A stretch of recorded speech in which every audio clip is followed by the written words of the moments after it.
खोंगना थूना चटपा नत्रगना थबक तौबदा खोंजेल यांगना minute अनि अहुम तौबना लाइना कयादगी ngaktokpa ngamme article असि हुयलन पाउ पाउसेगे लौसिंग पुकैगी कलमदगी लौखटचबने अइखोइना हक्सांग फना नादा येक्तना लेहनना बहोनबदा हक्सांग साजेल चांग नाइना तौबा मथौ ताइ हाइबसे खुदिंगमकना यानरबा वाफम अमने अदुबु चाउखलकपगी मतुंगिना मिपुम खुदिंगमकना हक्सांग साजेल तौनबगीदमक मतम काइथोकपदा खुदोंग चादबा कया थेंगनरकपा याइ मसिना मरम ओइरगा हक्सांग साजेल सिंगी मनुंगदा थबक तौना तौना तौबा याबा साजेल सिंग थिनरकले थिजिलोइसिंगना फोंदोखिबगी मतुंगिना किलोमीटर अमदगे अहुम फावबगी मनुंगदा लैबा मफमदा इसागी ओइबा थबक चटपा तारबदे टेक्नोलॉजी पांबई सिजिनबगी महुत्ता खोंगना चटपना ख्वाइदगी हेना फबा साजेल ओइगने अदुबु खोंगना सांगना सांगना चटपगी मतम फंगलोइदबा मियोइसिंगी ओइनदे हाइरिबा सिसु खुदोंग चादबा मायोंगनगदौरिबने मरम अदुना हाइरिबा मयाम असिदगी नाथैरगा अइखोइना हक्सांग फना लेहननबा अतेनबा मतमगी मनुंगदा तौबा याबा साजेल हाइरगदे खोंगना मिनिट अनि अहुम थुना चटपा नत्रगना अइखोइना थबक तौबा मतमदा पोथाबगी मतम लैहनदविदा यामना थुना मिनिट मंगारोम थबक तौबगे हाइनबी थमलबदे यामना कानबा ओइगने खोंगना थुना चटपा नत्रगना थबक अमा तौबा मतमदा यामना इनर्जेटिक ओइबा मवोंगदा थुना तौबना हक्सांगदा कानबा कया पीबगी मथक्ता मतम सादना सीबगी चांगसु यामना हंथहल्ले हिरम असिगी मतांगदा नौना थिजिनखिबा अमदगी फंखिबा रिपोर्ट के मतुंगिन्ना हक्सांग साजेल सुंगतौ तौदबा नत्रगना चयोल अमगी मनुंगदा अमुक्तदगी हेन्ना साजेल तौदबा मियोइसिंगदगे पुंसी सांगना हिंगबगी चांग असे चांग नाइना साजेल तौबा मियोइसिंगना हेली हाइबा खंगबा ngamkhre मसी यूके बायो बैंक की रिपोर्ट ने खोंगना थुना चटपदा खुदोंग चादबा लेरबसु युमदा लोइबा सा मरुइना हुई नत्रगना अइखोइगी इसा इसुसिंगा ngayak chen chongduna सानबा सिसु यामना कानबा ओइ मसिना मतम सादना सिहनबगी चांग असे चादा मरफुगा मापनगी चांगदा हंथनबा ngame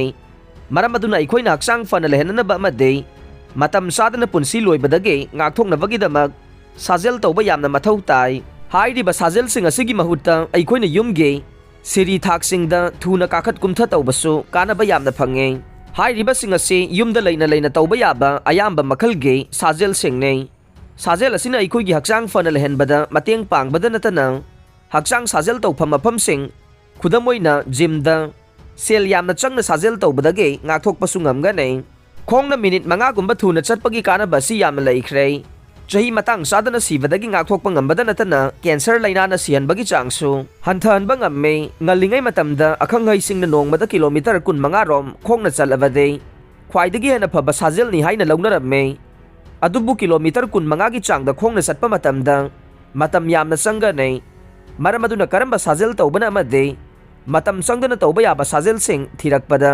खोंगना थुना चटपा सिना ख्वाइदगी फबा ओइरे अखंगैसिंगी मतुंगिना चयोलमगी मनुंगदा यामद्रबदा अहुमलक्तंग ओइरबसु सिंग काबा सि यामना कानै मसिना हक्सांगी मसल अमदे फाइबर सिंग मसा मऊ फना थंबदा चाउना मतेंग पांगे मसिदा नतना हक्सांगदा यावबा सुगर की चांग कोलेस्टेरोल ब्लड प्रेशर अमदि चाबा तुमदबगे थवोंग सिंग कंट्रोल तौबा ngambага लोइनना कैंसर अमदि थमोइगी ओइबा लाइना सिंगना पिरकदबा खुदोंग चादबदगे खरदा ओइरबसु ngaktokpa ngamme अदुबु हौजकी मतमदा चही यामलबसिंगना साजेल तौबगी चांग यामना हंथरकले मसिना मरम ओइरगा इंडियादा अहल सिंग चही मपुंग फाद्रिंगैदा सीबगी चांग वांखलकले मरम अदुना अइखोइना अहल ओइरबसिंगबो नोंगमगी खोंगना मिनिट खरदा ओइरबसु चलनना बोहनगदबने मसिना मखोइगी हक्सांगे कयातसिंगदा कानबा कया पीबा ngamgani अमदे अइखोइगा नुंगसी चानना मतम सांगना लैमिनहनबदा चाउना मतेंग ओइगनी हाइनसु थिजिलोइसिंगना फोंदोरकले आर्टिकल असे रिलायबल सोर्स द युमफम ओइरगा फोंगबने अदुबु मसिना मेडिकल प्रोफेशनल सिंगी पाउताके महुत सिनबा होनबदे नत्ते अरोइबदा ताबिरिबा पुमनमकपु थागचरे।